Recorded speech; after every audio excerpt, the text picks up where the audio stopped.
the Life of Woo. Don't play with me. Play with your mama, your sister, your daddy, and your bald-headed brother. It may be dark, but I got to get my intro in before I walk up in here, and I got to tell y'all what's going on. And I often say I hear people. This is my radio. But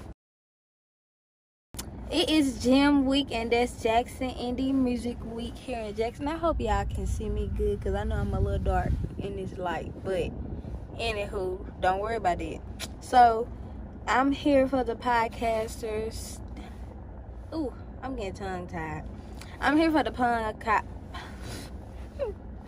I'm here for the podcasters panel thingy that they're having for the Center at the Centergy Link. And I got it. Let me read it to you so we can accurately know what it is. Because right now, I'm getting a little tongue-tied. So let me go back to it. Right now. Where is it? I just seen it.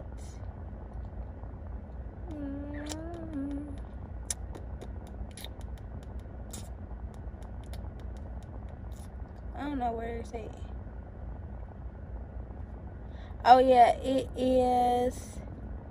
I'm one of the media outlets. I am going to be doing interviews, and it's going to be recorded for the Gym Week podcast, and it's going to be made available for the public, and they're going to be filming the interviews as well. Ooh, I think I had something on my lip. But I'm supposed to be here at 6:45. It's 6:45, so I need to be walking up in here. That was the email. Don't worry about it. But I'm here, and I got to show y'all the week. I'm going to show y'all the other days I go to, because I'm going to go a couple more days after I get off work or whatever. But here we go. Y'all gonna see this. We finna get lit. Let's go. Everybody say hey. I am the Life of Woo. This is Penthouse Views by Chrissy B. Malcolm Morrow. I'm with Subculture Mississippi. Ashley, I'm with Silta. What's good, everybody? It's your boy Henry Amazing, host of the Amazing Podcast, checking in with my girl Woo. And if you ain't tapped in with her, tap in. I know this right. I know. Oh, me too. What's going on? What's going on, y'all? It is me. I am Ariel B, the media plug. If you don't know that, you definitely do check me out. I'm everywhere, y'all. Yes, ma'am. Yes. Love it. Everybody in there? Yes, sir. Let's get it. Let's What's up? You know, we're What's a little happening? nervous. We may be a little nervous. What's happening? How you feeling tonight?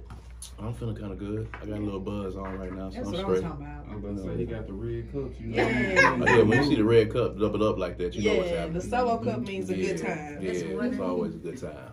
Okay, so you have Jackson Indie Music Week going on. How has that been for you? Like, getting it all together, has it been a lot overwhelming? I know the end result is probably rewarding. You know, it started off being overwhelming in the beginning, like, you know, maybe up to like year 3 or 4. But the one thing that you learn is if anything is going to be sustainable, you have to put a lot of good people around you, and you have to build a really good team.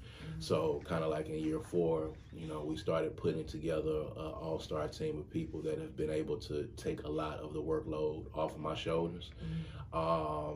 And that's the only way that this is going to survive, because this is going to survive past me.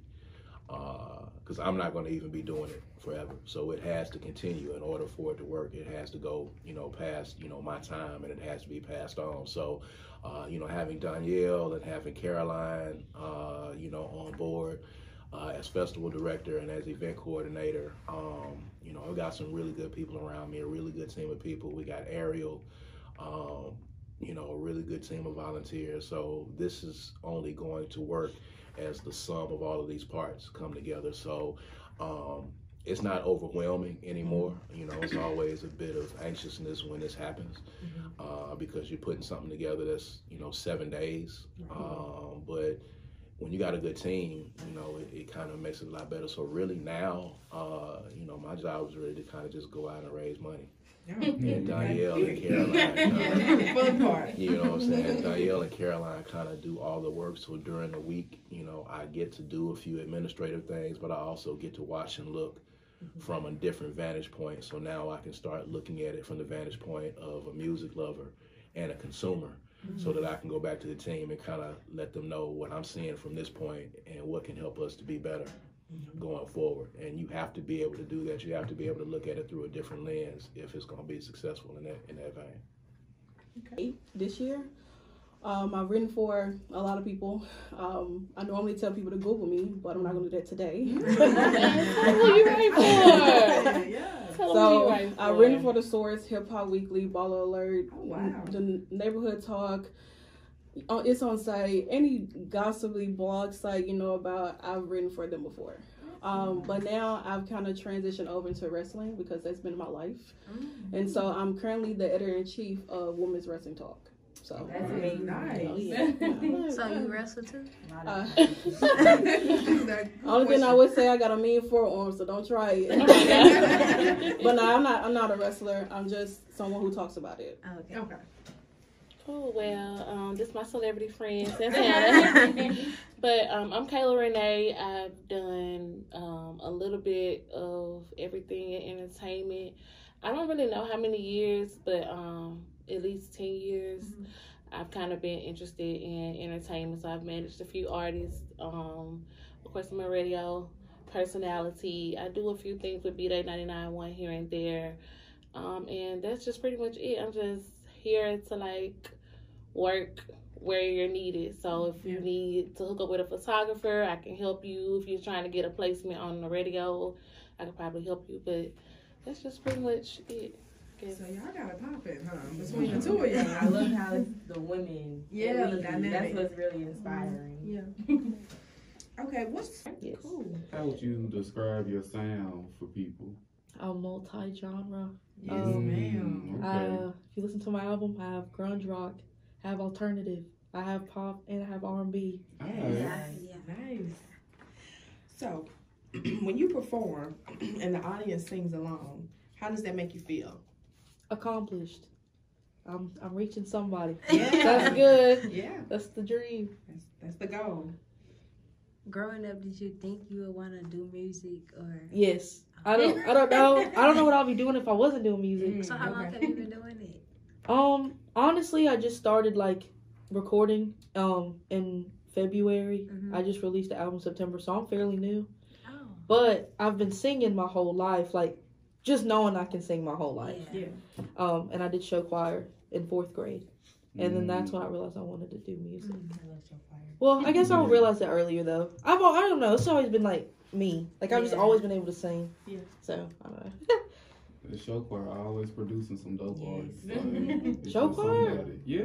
They need to make a TV show for show choir. They do. Like the cheerleading. It's like, because I was a cheerleader. Really? Yeah. Hey. That would be crazy if they did one on Netflix. Yeah. That would be crazy. B with one E. Alrighty. How you feeling? Hey, baby, all is well. How y'all feeling? Good. Good. Amazing. Feeling good. Your energy is always nice. Hey, baby, you gotta know what you got to know what you can give. And I'm gonna tell you, like I told somebody once before, if I drop something, pick it up and hold on to it. Yeah. And you hold on to it till you can't hold on to it no more, because I'm gonna always be there.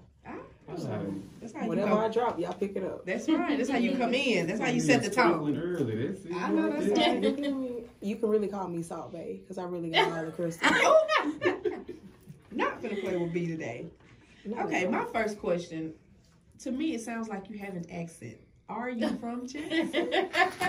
I mean, because you give me a little, I don't know. Yeah, somewhere different. Not Jackson. Something that's not Jackson. Yeah. So we got Louisiana on the board. What else we got out there? Where y'all think I'm from? I'm definitely hearing Louisiana. Just a little twinge. Maybe Alabama. Yeah, I was going to say a little Midwest, like, yeah. California.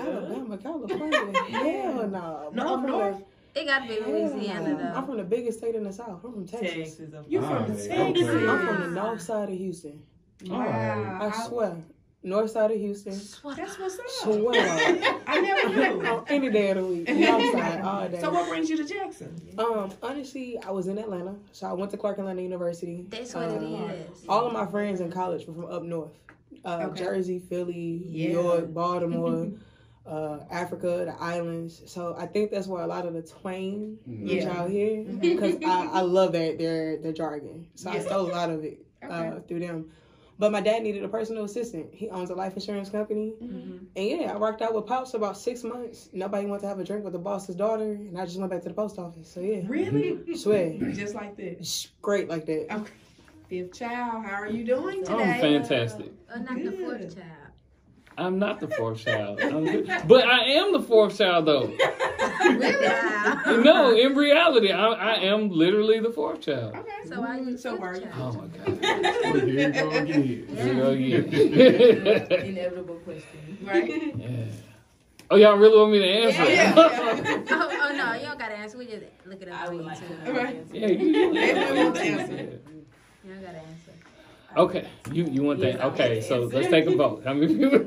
No, seriously. Everybody want to know. Jeez. We don't know Okay. you. All right. So when I started rapping, a long time ago, I was a battle rapper. You know, and that's what I wanted to do. I would like go to freestyle like Wednesdays and stuff like that. I was a battle rapper. And so I just had a bunch of gun bars and all kinds of stuff like that because it was like just clever stuff. I listened to the Locks and all that, you know. Yeah. Either way, I'm actually the youngest of 4 kids, not 5 kids. And so I have 3 older siblings. It was 2 years between all of them, but then 3 years between the sister right above me and me. I always wonder why my parents broke that pattern of the 2 years or whatever. And so I remember I was talking to my mom and my sister one day. I was like 18 years old, and I was going by a different rap name and everything. And I was asking my my mom, like, because I know she's never had her tubes tied or anything. So I was like, did you ever get pregnant again after I was born and not keep the baby? And she and my sister just kind of stopped and looked at each other, and they were like, she said, I didn't get pregnant after you were born. I got pregnant before you were born. And we already had 3, and, you know, your dad was like, hey, look, we already got too many kids. We need to go on. And so they ended up terminating the pregnancy. And she was just, like, devastated and stuff. And so she was at the hospital actually about to have a tubal ligation, and my grandmother was trying to talk her out of it. Like, no, don't do it. Like, make it an even number. You know, we like big families. Just saying whatever she could to talk her out of it. And so she's already got the gown on and everything. The nurse walks in with the clipboard like, all right, Ms. Brown, you ready to go? And she was like, you know what? I can't do this. Got up and walked out. 9 months later, I was born. And so I didn't find that out till I was 18. So it was like, dang, I almost didn't make it, you know? So it's almost like. Hey, girl. Hey, y'all. Hey. What's your name? My name is Allie Durr. I am from Jackson, Mississippi. I'm an artist, singer, songwriter, musician, and a designer. And do tell. What do you design? I do graphics, graphic works, and I love painting as well. But yeah, I'm just a complete artist, so I enjoy what I do. I was perusing through your Instagram earlier, and I saw you like with several different instruments. Do you play all these different instruments? The trumpet, the guitar? I actually found the trumpet in my dad's storage. And so I have no trumpet skills, but I am willing to learn. You know, I don't, you know, I like to multitask when it comes to really music. But I play guitar and I play bass. Okay. But my first instrument is my vocals. So, you know, I don't. Hello. What's going on? Hey. Oh, baby. What's going on? Not much. How you feeling today? Feeling good. How y'all feeling? Pretty good. Yes, good. So tell us about yourself. Who are you? I'm Polo Baby. I'm an artist out of Jackson, Mississippi. Most known for making twerk music. How long have you been doing it? Since I was about 13. Wow. Yeah, I know.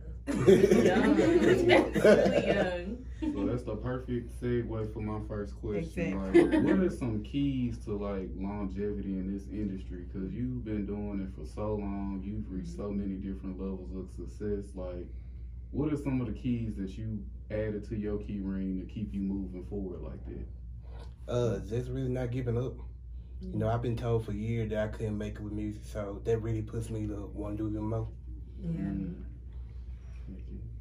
So what inspired you to make twerk music? As you know, people call it, they would call you like the king of twerk. What inspired that lane of music? Did not want to be the typical artist out of Jackson. Like, I wasn't no street rapper. I wasn't in the streets. I went to school and did my work. So going to the clubs, I didn't really just hear toward music no more. And a lot of people in Jackson were really on it. So I kind of just took it upon myself to take that lane. Yeah.